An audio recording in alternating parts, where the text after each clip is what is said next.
किरला माया नार संगी माया के रंग जमाबो,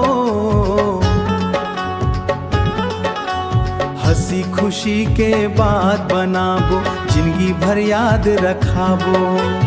आवो संगी संग मा चलवा, नारियल छाव बैठाबो, हंसी खुशी के बात बनाबो, जिनके खुशी ला भर ले।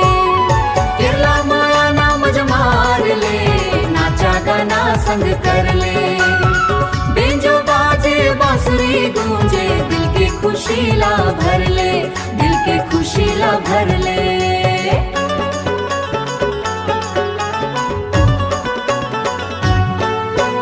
पहाड़ी रद्दा चाय बगीचा देख के मन हरसाए, तोर मुस्कान संग मोर दुनिया फूल जई संच महकाए। समुंदर किनारे संझा बबेला, सूरज धीरे डूबत जाए,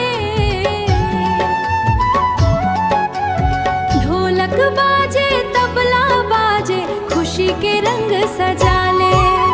किरला माया नाम जमार ले, माया के गीत गाले, ढोलक बाजे तबला बाजे, खुशी के रंग सजा ले, होलिया के रंग सजा ले।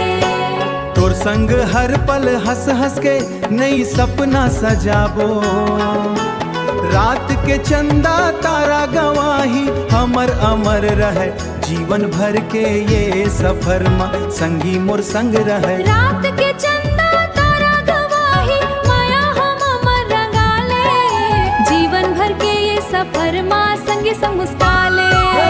किरला माना मजा मार ले, संगी मुस्कुरा ले, दो दिल के धड़कन गाले। ओ किरला माना मजा मार ले, संगी संग मुस्कुरा ले, बेंजो बांसुरी ढोलक गाले, दो दिल के धड़कन गाले।